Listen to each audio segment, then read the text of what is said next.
اس لیے میں نے روبینہ سے اپنا ہاتھ چھڑایا، لیکن عین وقت پر آسمان پر بجلی چمکی، بادل کی گرج سے روبینہ کو کانپنے پر مجبور کر دیا۔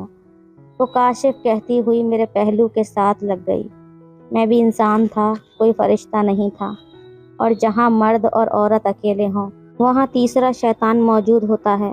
میری بھی عقل اس وقت کام کرنا چھوڑ گئی، بس دل کی دھڑکنیں تھیں جو اس وقت روبینہ کے دل کے ساتھ دھڑک رہی تھیں، کیونکہ وہ میرے سینے کے ساتھ لگی ہوئی تھی۔ اس نے خوف کی وجہ سے اپنے دونوں ہاتھ میری کمر سے جکڑ رکھے تھے۔ یہ کہہ رہی تھی کہ مجھے بہت ڈر لگ رہا ہے، پلیز مجھے چھوڑ کر مت جاؤ۔ مجھ پر بے خودی سی چھانے لگی۔ میں اسے اندر لے گیا، کمرے کا دروازہ بند کیا، اور پھر ہمارے جذبات پوری طرح جاگ اٹھے تھے۔ شیطان ہم پر حاوی ہو چکا تھا۔ روبینہ نے مجھے بس ایک بار ہی منع کیا تھا، لیکن میں مکمل اپنے ہوش کھو بیٹھا تھا۔ مجھے ہوش اس وقت آیا جب میں زنا جیسا گناہ کر چکا تھا۔ میں بری طرح سے پچھتا رہا تھا۔ وہ کہنے لگی، کاشف، یہ تم نے میرے ساتھ کیا کر دیا؟ میں نے تمہیں اپنی حفاظت کے لیے بلایا تھا اور تم نے، یہ کہہ کر وہ پھوٹ پھوٹ کر رونے لگی۔ میں نے کہا، دیکھو، جو کچھ ہوا ہے وہ حادثائی طور پر ہوا ہے۔ رات کو بارش بہت تیز تھی اور پھر تم خود بھی تو میرے ساتھ لگ گئی تھی۔ وہ کہنے لگی، میں خوف زدہ تھی، ڈری سہمی تھی۔ تم تو مرد تھے، تمہیں تو ہوش و حواس سے کام لینا چاہیے تھا نا۔ میں تو خوف کے مارے پناہ مانگ رہی تھی، لیکن تم نے تو مجھے برباد کر کے رکھ دیا۔ میں نے کہا، دیکھو، جو کچھ بھی ہو گیا ہے اس میں میرا کوئی بھی قصور نہیں ہے، تمہیں مجھے بلانا ہی نہیں چاہیے تھا۔ وہ کہنے لگی، ٹھیک ہے، تم سمجھو میرا ہی قصور ہے، میں ہی غلط ہوں۔ اس نے اپنی معصوم شکل بنا کر کہا۔ میں وہاں سے واپس چلا آیا۔ مجھے اپنے کیے پر بہت زیادہ شرمندگی ہونے لگی۔ میں گھر آیا تو میری ماں مجھ سے پوچھنے لگی کہ تم کہاں پر تھے؟ رات بھر میں نے نظریں چرائیں۔ میں نے کہا، امی، رات کو بہت طوفانی بارش ہو گئی تھی، اس لیے اپنے دوست کے گھر رک گیا تھا۔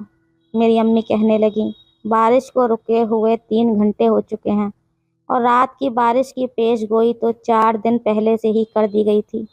تمہیں وقت پر گھر آ جانا چاہیے تھا۔ میں رات بھر تمہارے لیے پریشان ہو رہی تھی۔ فون تو کر سکتے تھے کہ دوست کے گھر پر سو گیا ہوں۔ 100 فون کیے تمہاری بہنوں نے، لیکن تم نے فون اٹھانے کی بھی زحمت نہیں کی۔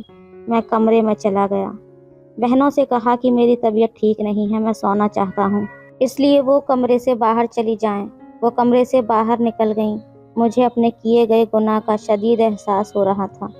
مجھے وہاں جانا ہی نہیں چاہیے تھا۔ پتہ نہیں اب کیا ہوگا۔ مجھے روبینہ کی بھی بہت فکر ہو رہی تھی۔ اس کے بعد نہ تو روبینہ کا کوئی فون آیا، نہ میں نے اس سے رابطہ کیا۔ چند دن بعد روبینہ کی کال آئی۔ میں نے ڈرتے ڈرتے اٹھائی۔ کہنے لگی، کاشف، مجھے تم سے محبت ہو گئی ہے۔ میں اب تمہارے بغیر نہیں رہ سکتی۔ جب سے تم گئے ہو مجھے بس تمہارا ہی خیال پریشان کر رہا ہے۔ پتہ نہیں کیوں میں نے کہا، دیکھو، یہ سب ٹھیک نہیں ہے، گناہ ہے۔ وہ رونے لگی، کہنے لگی، میرا شوہر مجھے اپنے والدین کی دیکھ بھال کے لیے لایا ہے۔ اس نے خود تو پردیس میں شادی کر رکھی ہے، اپنے بیوی کے ساتھ عیش و آرام کی زندگی گزار رہا ہے، اور مجھے یہاں تنہائی کا عذاب جھیلنے کے لیے چھوڑا ہوا ہے۔ میں بھی تو انسان ہوں۔ روبینہ سسکیوں سے روتے ہوئے یہ سب کہہ رہی تھی۔ مجھے اس پر ترس آنے لگا۔ کیسا خود غرض شوہر تھا اس کا۔ وہ کہنے لگی، بس مجھ سے بات کر لیا کرو، اپنی آواز مجھے سنا دیا کرو، مجھے تم سے اور کچھ نہیں چاہیے۔ میرا دل بھی اب روبینہ کی محبت میں گرفتار ہونے لگا تھا۔ جب بھی دن کے وقت وہ اکیلی ہوتی مجھے بلا لیتی، مجھے اپنے کمرے میں لے جاتی، پھر مجھ سے محبت بھری باتیں کرتی اور میرے قریب آ جاتی۔ کئی بار ہم دونوں محبت کے نام پر گناہ کر چکے تھے۔ ایک بار میں ابھی روبینہ کے کمرے میں ہی تھا جب اس کے گھر کا دروازہ بجنے لگا۔ ڈور بیل بھی بجنے لگی۔ یہ سن کر ہم دونوں کے رنگ اڑ گئے۔ میں فوراً سے روبینہ کے کمرے میں چھپ گیا۔ وہ بری طرح سے گھبرائی ہوئی تھی۔ کہنے لگی، میرے سسر ہوں گے، جیسے ہی وہ کمرے سے جاتے ہیں میں کھڑکی سے تمہیں باہر نکال دوں گی۔ میں نے کہا، ٹھیک ہے۔ میں اس کے کمرے کے پردے کے پیچھے چھپ گیا۔ کچھ دیر میں کمرے کا دروازہ کھلا۔ روبینہ کے منہ سے راشد کا نام سن کر میرا دل دھک سے رہ گیا۔ اس کا شوہر دبئی سے آیا تھا۔ کہنے لگا، میرا سرپرائز تمہیں کیسا لگا رومی؟ وہ گھبرائی ہوئی تھی۔ کہنے لگی بہت بہت اچھا۔ اس کا شوہر کہنے لگا امی ابو کہاں پر ہیں؟ وہ کہنے لگی وہ تو کسی دوست سے ملنے گئے ہیں، آپ نہا لو، میں آپ کے لیے کھانے کو کچھ لاتی ہوں۔ اس کا شوہر اس کے ساتھ محبت کرنے لگا، کہنے لگا روبینہ تمہارے بغیر میں نے کیسے یہ وقت گزارا ہے، پہلے مجھے یہ تو بتانے دو۔ روبینہ کا سارا دھیان مجھ پر تھا، بہت ڈری اور خوف زدہ سی تھی، اپنے شوہر سے اپنا آپا چھڑانے کی کوشش کر رہی تھی، لیکن وہ اپنی بے تابیاں دکھا رہا تھا۔ میرے سامنے اس نے روبینہ کے ساتھ اپنا تعلق قائم کیا اور مجھ پر کیا بیتی یہ میرا دل ہی جانتا ہے۔ میں بھی اس سے محبت کرنے لگا تھا، اس لیے اسے اس کے شوہر کے ساتھ برداشت کرنا میرے لیے بہت مشکل ہو رہا تھا۔ اس کا شوہر واش روم جا چکا تھا۔ روبینہ میرے پاس آئی، پردہ ہٹا کر مجھ سے کہنے لگی کہ جلدی یہاں سے بھاگ جاؤ۔ میں نے کہا روبینہ اپنے شوہر سے کہو دور رہے، ورنہ میں اس کا خون پی جاؤں گا۔ میں تم سے محبت کرنے لگا ہوں، میں اب تمہارے ساتھ کسی کو برداشت نہیں کر سکتا، تمہارے شوہر کو بھی نہیں۔ اس سے کہو وہ تمہیں طلاق دے دے اور رہے اپنی دوسری بیوی کے پاس۔ میں بے حد غصے میں تھا۔ روبینہ کا رنگ اڑا ہوا تھا، میرے سامنے ہاتھ جوڑ کر کہنے لگی کہ ابھی جاؤ یہاں سے، میرے شوہر نے تمہیں دیکھ لیا تو آج کی رات میری آخری رات ہوگی۔ میں نے کہا تمہیں ڈرنے کی ضرورت نہیں ہے، میں ہوں تمہارے ساتھ۔ یہ کہہ کر میں اس کے گھر سے باہر نکل گیا۔ اس کے بعد روبینہ نے مجھے فون کرنا بھی چھوڑ دیا، لیکن مجھے راتوں کو نیند نہیں آتی تھی۔ جب بھی یہ خیال آتا کہ وہ اپنے شوہر، مجھے بے چینی سی ہونے لگتی۔ میں روبینہ کو ڈھیروں میسج کرنے لگا، اس سے کہتا کہ مجھے تم سے ملنا ہے، میں تمہیں دیکھے بنا نہیں رہ سکتا۔ وہ اب مجھ سے بہانے کرنے لگی تھی، میرے دل میں اپنی محبت کی آگ لگا کر اب وہ مجھ سے دوری اختیار کر رہی تھی، اور میں اس کی قربت کے لیے اب بے چین ہونے لگا تھا، یا شاید گناہ کی عادت ہونے لگی تھی۔ ایک بار مجھ سے رہا نہیں گیا تو میں ایک پیزا لے کر اس کے گھر پہنچ گیا۔ دروازہ اسی نے کھولا، اسے دیکھ کر میرا دل بے قرار سا ہونے لگا۔ وہ مجھے دیکھ کر حیران تھی، کہنے لگی تم کیوں آئے ہو؟ میں نے کہا میں نہیں رہ سکتا تمہارے بغیر۔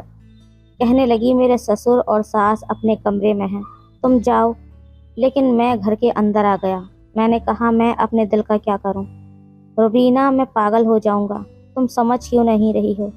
وہ مجھے اپنے کمرے میں لے گئی، میرے سینے سے لگ گئی، کہنے لگی میں بھی تمہارے بغیر نہیں رہ پا رہی ہوں، لیکن میری مجبوری کو سمجھو۔ یہ کہہ کر وہ مجھ سے پیچھے ہٹ گئی، لیکن مجھے کہاں صبر تھا۔ میں نے اسے اپنی باہوں میں لے لیا، اپنی بے تابیاں دکھانے لگا، جس کی عادت اسی نے مجھے ڈالی تھی۔ وہ مجھے پیچھے کرنے کی کوشش میں تھی کہ اچانک سے کمرے کا دروازہ کھلا۔ شاید جلد بازی میں روبینہ کمرے کا دروازہ لاک کرنا بھول گئی تھی۔ سامنے اس کا سسر کھڑا تھا، اسے دیکھ کر تو میرا بھی رنگ اڑ گیا تھا۔ روبینہ نے مجھے دھکا دیا اور اپنے سسر کے پاس جا کر رونے لگی، کہنے لگی یہ شخص نہ جانے کیسے گھر میں گھس آیا ہے۔ میرے کمرے میں آ کر میرے ساتھ یہ کہہ کر رونے لگی۔ میں حیران رہ گیا، اپنے آپ کو بچانے کی خاطر وہ مجھے بری طرح پھنسا چکی تھی۔ اس کا سسر مجھے مارنے لگا، اس نے شور مچا دیا، محلے کے لڑکے جمع ہو گئے اور مجھے مارنے لگے۔ روبینہ کا شوہر بھی آ گیا، اس نے مجھے بہت مارا، کہنے لگا میں تمہیں جیل میں ڈلوا دوں گا، تم چوروں کی طرح میرے گھر میں آ کر میری بیوی کے ساتھ گناہ کر رہے تھے۔ میں نے کہا میں روبینہ سے محبت کرتا ہوں، وہ بھی مجھ سے محبت کرتی ہے، اسے چھوڑ دو۔ میرا یہ کہنا تھا کہ روبینہ کا رنگ اڑ گیا۔ وہ اپنے شوہر کے سامنے صاف منہ کر گئی، کہنے لگی یہ جھوٹ بول رہا ہے، میں اسے نہیں جانتی۔ میں نے کہا روبینہ تمہیں ڈرنے کی ضرورت نہیں ہے، ہم نے پیار کیا ہے، کہہ دو تم بھی مجھ سے محبت کرتی ہو۔ کہنے لگی راشد یہ لڑکا جھوٹ بول کر مجھے بدنام کر رہا ہے، تاکہ یہ سزا سے بچ جائے، اسے جیل بھجوا دو۔ میری بات پر کسی نے اعتبار نہیں کیا۔ روبینہ کہنے لگی یہ شخص مجھے بلیک میل کر رہا تھا کہ تمہیں تمہارے شوہر کے سامنے جھوٹا ثابت کر دوں گا۔ وہ لڑکی بہت بڑی جھوٹی تھی، مکار تھی، اس کے شوہر نے کوئی دوسری شادی نہیں کی تھی۔ وہ ہر 2-3 مہینے بعد انڈیا آتا تھا، کئی بار وہ بھی اس کے ساتھ دبئی جا چکی تھی۔ اس کے شوہر نے دوسری شادی بھی نہیں کی تھی اور اسے ہر مہینے اس کی عیاشیوں کے لیے خرچہ بھی بھیجتا تھا، لیکن یہ اس عورت کا شوق تھا